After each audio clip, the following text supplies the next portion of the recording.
Okay, so we got the first version of the tunnel cut back out of the car, and you can see now really just how much needed to come out for this to really get the transmission up where it needs to be and have plenty of clearance for everything. It's a lot to cut out, but it needed to happen. So this, you probably wouldn't have to do this much on a car that has, you know, basically like a stock rear suspension that isn't lowered as much.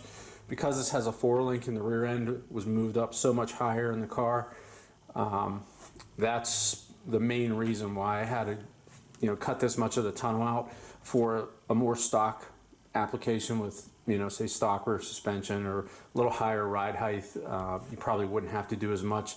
Just kind of like what I did the first time, and you know, just kind of clearance the front half of that transmission tunnel. Okay, so we have the transmission back in with the floor all cut out, and now you can get a better idea of the type of clearance that there is. It's a little hard to see, but you can see there where it goes. Plenty of room on the top. The sides, passenger side's pretty good. Driver's side is a little tighter, so that's why we're gonna probably box that a little bit more rather than make it round, just to get to those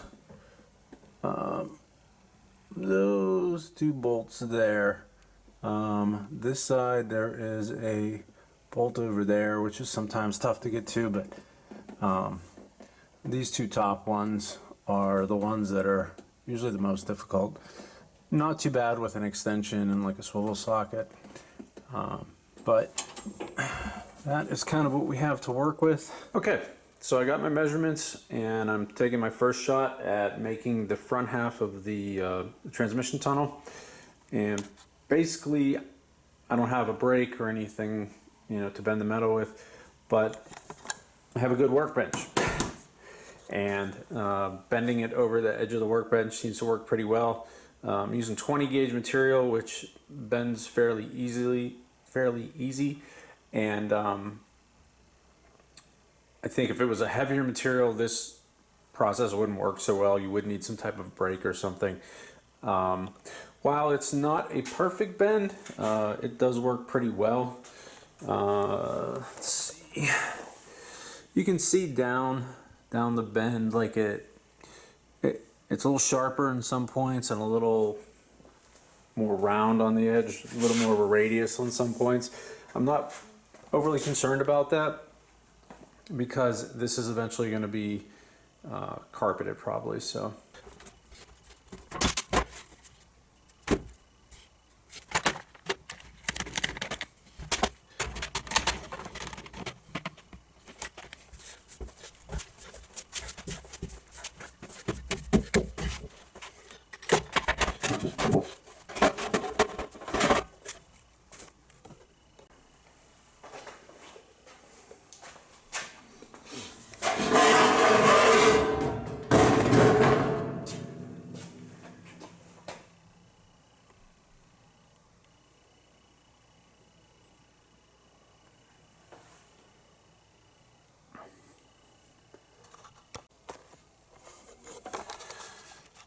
All right, so first piece in, and it's big. Kind of what I needed in the front, the width-wise. I don't know, I measured this distance, which is about 9 inches, but when it translated onto the sheet metal, there's a ton more room than I really need. What I'm trying to clear, I don't know how well you can see that, is that solenoid in there, and I have inches of clearance, so, which, that's okay though. I think what I might do is, this obviously needs trimmed down a good bit, but right about here, there's a bulge in the floor on both sides, and then it starts to taper in. So what I think I might do is put a little relief cut in here, and basically cut across the top, cut a relief cut down so that it's just past the bend, and then cut down the middle. And I'm basically going to take the two sides and fold them together and then weld that back up. Alright, so after a lot of fitting and trimming and fitting, we finally got this started. It's hard to see up under there, but there is a little bit of a gap on top where it's round to square. I'll probably end up, you can see that up there, I'll probably end up just either like kind of pie cutting and hammering that up to make that match. I've got it everything kind of roughed in. I did just some small tacks on it just to hold it in place, and then I put a couple sheet metal screws in there so that I can take this in and out and kind of keep the same orientation of it as I'm making some more modifications. I don't have any of the Cleco clips, so probably need to get some of those, but the sheet metal screws will work fine for that. I originally bent this panel with about an inch taper in the bends to account for the taper in the floor, but once we got towards the back here, the floor's wider, and then right about the middle of the panel, you can see where it's cut, that floor kind of tapers in more. So what I did is basically just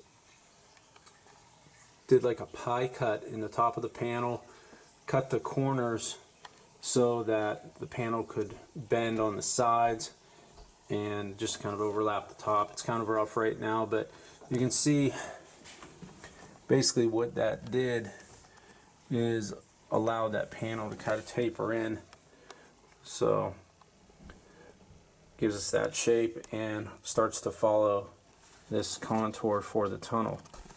And that's pretty much in. There are some gaps here and there that need finish welded, but for the most part that is all in. Everything is welded, and I did do an overlap of the floor. It is not butt welded to the original floor, and I did that just because these original floors have so many different contours, and it gets wider and narrower, and it's really difficult to do that, especially when you're trying to do it with a square piece where the side is fairly flat. So, but started the back half of the transmission tunnel, and it's going pretty good. A little bit of fitting that I have to do. It's matching pretty well up in the front here. The back, like this area here where it's round, it's a little too round on one side and a little too square on the other side, so I am going to have to try and work that a little bit.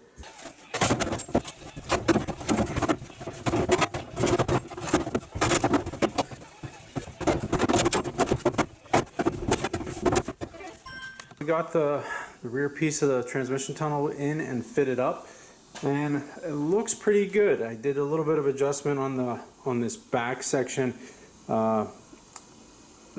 Those bars I have in the car are a little bit uneven. These two bars that go down to the supports that run across the floor, I put those in years ago when I had a Lenco transmission in the car, because essentially with a Lenco the whole tunnel was open. So I did that to provide some support to that center of the floor. But the way that they run, this one is a little tighter, the transmission tunnel, than the other one.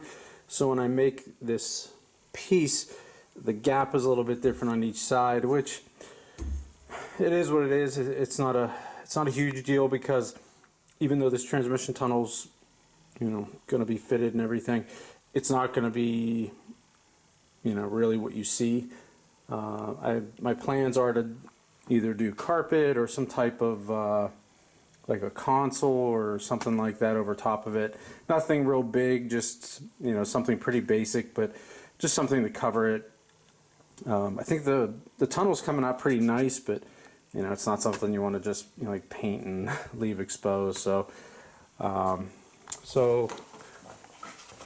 probably going to get ready to start tacking things together. I drew some lines from under the car of just where this is sitting, if there's, and how much extra material there is. So not too bad on the sides, a little bit much on the back. And I'm not sure if I want to trim that or leave it, but either way, it looks like it's fitting pretty good, and I'm going to make some final tweaks on it, and we'll get this tacked into the car. Alright, well, we got that tacked in. It's in its final place now. So, just a lot of welding left. Alright, well, the transmission tunnel is done. Everything is fully welded now. I haven't cut the hole in for the shifter yet. The last time I did the transmission tunnel, I cut the hole and it was a little off, so I'm going to wait till everything's pretty much in and I can cut that later. But yep, all welded up. It took a long time to do, but I have to say I think it turned out pretty good. Alright, so we started our carpet installation, and you can see I got all the carpet kind of laying in, even though, like I said, I had to cut the carpet down the middle. I just wanted to get it in there so that it can kind of sit and, you know, do its thing. But even with the roll cage and everything else in here, we got this front piece in. Got it fitting pretty nice. As you can see, like, I have everything way overlapped on the sill plates right now. And I'll wait till I kind of get everything in and fitted, and then I'll trim those back a little bit if I need to. When I did the carpet on this originally, I cut these a little short down, you know, like along the sill plates here. So once everything was in and the carpet kind of settled, it wanted to pull, when the sill plate was on, it wanted to kind of pull out from underneath the sill plate in a couple spots. So I'm going to get this all in. You can see even, let's see, get a better angle here. So you can see even, it's hard to tell, but we got it all fitted. You can see a little bit of the floor there where I got around the roll cage. But for the most part, it's all fitted up nice around the pedals, even where we have our clutch stop there. Typically on the Camaro, right behind the brake and clutch pedal there is a plastic panel that goes on there. Because of the clutch stop and some other things, I'm not going to be able to put that back on. But that's about how far the carpet would go. Now, once the car is on the ground and, you know, you look into the car, you don't see that normally because it's higher up on the footboard there. Over the transmission tunnel there, I'm going to make some kind of console or something, or maybe on the front half of the console, or front half of the transmission tunnel, that may be carpeted, and that's what I got that extra piece of carpet for. That may just overlap, and we'll get a little bit of a binding or something put on that. But on this back half here, this is going to be maybe not a console, but just something to cover that. I may make that in kind of the material, these door panels. They have like this grainy vinyl, so maybe make it out of wood or a piece of aluminum or something and wrap it just so it kind of matches the interior.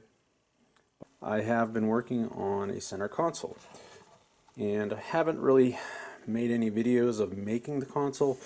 It's been a pretty long process, and it's a lot of downtime between you know, when I make something and the next piece gets made. So but I wanted to show you the progress I had on this. I think it's coming out pretty good. Basically what I did is I made an aluminum frame and just used some MDF board and made basically sides and a centerpiece. You can see on the back here I put the cup holders in. The centerpiece is raised up basically took a couple pieces of board and stacked them together. And I had to do that just to clear the cup holders were a little too deep. They were hitting the transmission tunnel. So, but got our shifter in, got that shifter boot all figured out. That is a low car shifter boot and ring that we're using for that. I ended up cutting the handle. You can see, cutting it about 3/4 of the way through, bending it back some, and that just makes it a little bit more comfortable. It wasn't too bad straight, but when I moved the transmission up, it did kind of take that and move that a little bit forward as well. So just needed to do that to make it a little more comfortable. Got a couple holes there. It's going to be pretty basic, not a lot of things on the console. That's just for a couple of switches that I need, one for a line lock and one for the reverse lockout for the transmission. I'm going to cover it with a piece of vinyl kind of like that mimics what is originally like on the dashboard of the car. You can see like some of the grain on there as well. So I'm going to use just like the contact glue to wrap all that. I'll wrap all the pieces individually and then put it all together. I still have to drill some screws in the top of it to attach the top of it to the frame. We're going to bevel the front of this little rise there, so it's not just a blunt edge on that. And then everything will get wrapped, put together, and show you the final results of that once that's all done. This is the completed console. We got it all wrapped. The wrap was a bit more challenging than I thought it would be. The flat parts were pretty easy, but doing all the curves were, or should I say the corners, this doesn't really have any curves, but the corners were kind of difficult. Some of the areas, like on these corners and these back corners back here, the material has to go two directions. So you're pulling it down and then, you know, kind of back. So getting it to do that and not wrinkle or, you know, not just bunch up, because you're basically pulling it and trying to, you know, move that material. So on these front corners, I was able to do that pretty well, that little bit of a slope. It got a little bit of a wrinkle in it, but not too bad. The back corners didn't really have much luck with, you know, just kind of pulling it over. I ended up having to cut a little slice in it just to make it kind of pull it one way and then pull the other piece the other way and then glue it in. It came out okay, but given the way that the console sits in there and the way that this top piece sits down inside here, it pretty much hides it. But the flat areas worked out pretty well. The biggest thing I learned from it was that you have to put enough glue on. I thought I had enough glue on, you know, some areas, and it wasn't enough. So you have to put enough glue on.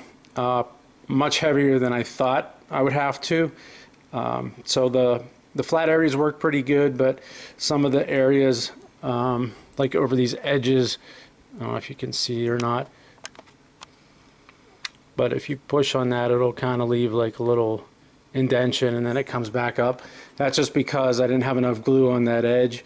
So when I pulled the vinyl over it, I don't know, it kind of wanted to gap up a little bit. It's a little difficult to, not difficult to work with, but since it is like a direct set, you can pull it a little bit, but it's not like you can stretch it over. You kind of have to do one side and then, you know, work it over by hand and do it that way. But it came out pretty good. Pretty much what I was looking for as far as a look. The material I used was a automotive grade vinyl, but there's a lot of different vinyls out there. There's, you know, different grades of different grains, different sheens, different amount of stretch. Some vinyl is almost like, you know, like a fabric where it'll stretch real easy. Some is is a lot thicker and like heavier and won't stretch, won't do corners very well. This material I got, I don't know like what the specs are on it, but it worked pretty well. It stretched just enough to give me, you know, the look I was going for and make it manageable on corners and things like that. And it has the right sheen.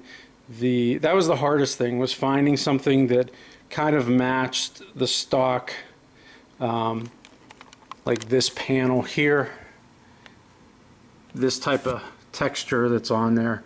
So I was able to find it. It took a lot of looking, a lot of sample requests. There's a lot of different places online that sell different types of vinyl. Some will send free samples, some, you know, it's a few bucks for a couple different samples. So, but it worked out good. Got my cup holders in there. Got all the shifter bezel and everything in. Shifter boot, it's a low carb boot, and that little ring around the shifter handle is a low carb item as well. It did take a little bit of figuring to get that to work. Typically what they want you to do when you put one of those boots in is tuck the boot under the ring and then leave the boot kind of hang out around here and trim it. But I didn't want to do that because I just felt if I cut that you would see that like maybe like frayed edge around the bottom of the trim ring, and given that the vinyl runs under that trim ring, I didn't want to cut into the vinyl. So what I ended up doing was, since this bolts in, I got some new bolts for it. I don't know if you can see that or not, but those are like a little machine screw Allen head. The ring comes with like a Phillips head stainless screws. I ended up going with these because I didn't want to screw it like into the wood. I went through the wood and then used the nut and another ring below it to kind of sandwich the boot underneath of it, and that's how I held the boot in and, you know, keep it clean looking up on the top.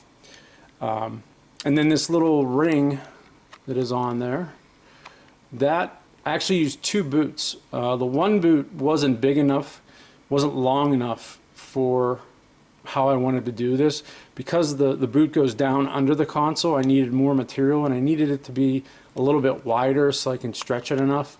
So I ended up taking this little ring off another low carb boot, and basically all it does is you kind of put the boot up over top of it, and then there's a wire in there, and you just wire the material around it and then fold it back over the ring. So, but that worked out pretty well. I like the look of it. Kind of goes with, you know, the whole theme of it. Just put two switches in there. One's a backup switch. It locks out, or I should say unlocks, locks out, reverse, so you don't hit that when you're going up into fifth gear. And the other one is a line lock, which I haven't used yet, but maybe will soon. The cup holders, I put them back here just because a lot of people will put the cup holder kind of right there, and if you have anything taller than like a pop can or something, it gets in your way. And moving them back there it's not really difficult to get to. You're not like constantly drinking something when you're driving the car anyhow. So, you know, when you're on a straight stretch of road and you're not shifting or something, to reach over, take a drink, it's not bad at all. I'd rather have it there than have something sticking up and constantly in my way. If you guys have any questions about how I built this or the materials I used, please let me know. Comment on the video, good, bad, otherwise. We like to hear your comments. Like to hear if you like the stuff we're doing on the channel. And that's going to do it for the console. I'm not really sure what's going to be next on this car. I think for right now it's just going to get driven a little bit, and that's going to do it. But yeah, please like and subscribe to the channel. We appreciate that, and thanks for watching.